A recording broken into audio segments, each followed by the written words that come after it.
தேசிய ஜனநாயக கூட்டணி தமிழகத்தில் மாபெரும் வெற்றியை அடையப் போகிறது.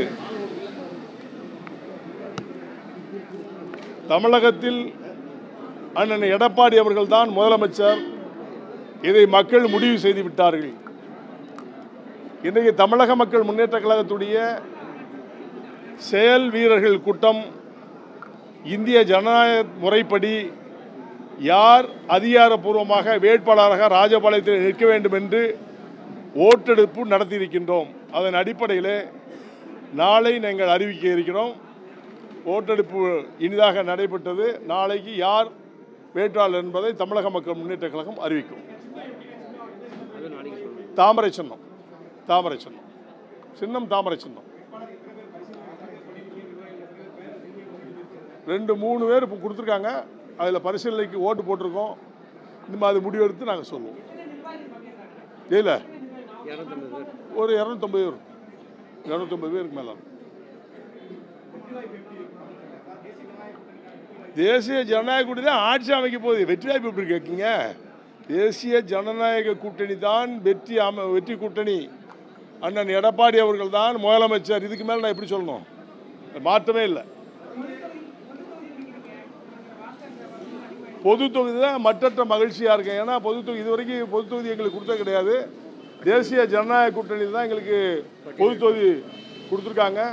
பட்டியல் வெளியேற்றத்துக்கு முதல் படி நான் ஏற்கனவே அறிவிச்சிருக்கேன். எல்லா ஜாதி சமுதாய மக்களுமே அரவணைத்து செல்கின்ற ஒரு கிடைத்திருக்கிறது, ஒரு தொகுதி கிடைத்திருக்கிறது. மகிழ்ச்சியோடு மற்றற்ற மகிழ்ச்சியோடு நாங்கள் இருக்கிறோம்.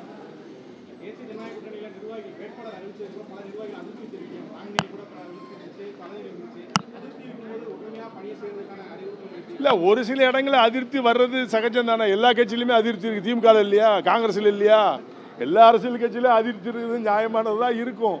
ஆனால் தலைமை எடுக்கிற முடிவுக்கு அவர்கள் கட்டுப்படுவது தான் நியாயம். தலைமை யார்? என்டிஏ அலையன்ஸுடைய தலைவர் யாருன்னா அண்ணன் எடப்பாடி அவர்கள். தலைமை என்ன முடிவெடுக்குதோ தொண்டர்கள் அதை கேட்டுக்கொள்வது தான் நாகரிகம். அதை மீறி செய்கின்றவர்கள் கட்சிக்கு விரோதமானவர்கள் என்பது தான் கருத முடியும்.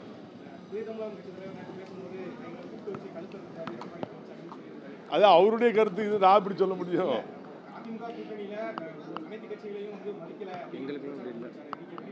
அது நமக்கு அதில் சம்பந்தமில்லாத என்ன கேட்குறீங்க?